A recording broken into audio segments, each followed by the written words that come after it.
Deluhermoz, c'est une entreprise de travaux spéciaux.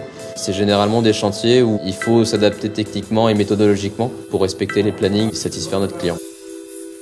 Ce chantier, il se trouve sur la commune de Lyon 9e. On est sur la rue Rhin et Danube.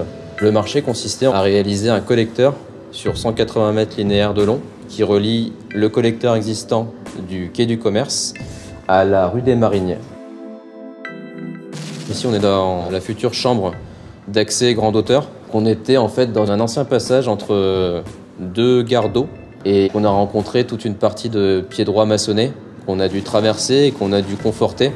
On avait quelques sondages approximatifs, on savait qu'on allait avoir une inconnue ici, mais on a découvert réellement le terrain une fois qu'on était rentré dedans. Il faut s'imaginer en fait que ici le collecteur, il est à moins 8 mètres de profondeur par rapport à la voirie.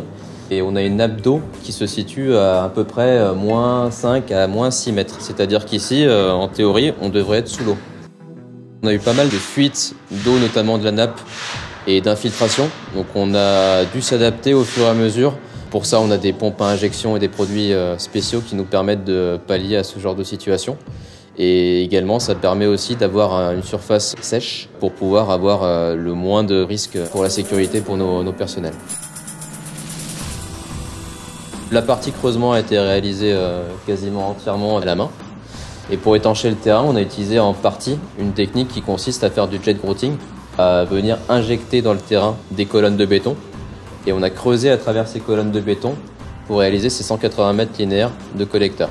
Les colonnes qu'on a injectées ici pour faire l'étanchéité de notre galerie ont permis de faire un confortement en cintre et en pale-feuille. Mais ce sarcophage, il n'est pas étanche à 100%, qu'on a traité au cas par cas.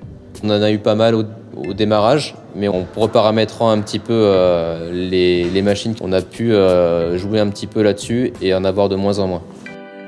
Il y a toute une partie en fait structurelle sur le collecteur qui consiste à commencer par un ferraillage. On vient couler un radier. Une fois qu'on a coulé le radier et qu'on a ferraillé, on vient passer un coffrage tunnel qui permet de venir bétonner par des pipes de bétonnage, d'injecter un peu sous pression du béton pour réaliser la forme du collecteur et avoir un béton armé. C'est un béton qui demande un dosage en ciment assez important et qui est anti-abrasif, qui évite justement donc les agressions chimiques, dues notamment à tout ce qui va traverser le collecteur. Une des difficultés qu'on a rencontrées, c'était qu'il ne fallait pas impacter les riverains qui sont très proches du chantier. Donc on a essayé de faire le maximum de méthodes sans vibration. Tout le chantier a été réalisé ainsi, en méthode dite traditionnelle douce. C'est un chantier qui a été assez technique, qui a été éprouvant physiquement pour les équipes qui ont travaillé ici. Malgré toutes les difficultés qu'on a pu avoir, on a un client qui est satisfait de ce qu'on a réalisé et qui nous le fait savoir également. On s'adapte un petit peu à tous les types de travaux qui ne sont pas, on va dire, communs. On peut faire des chantiers très différents et très variés avec des équipes qui sont polyvalentes et compétentes.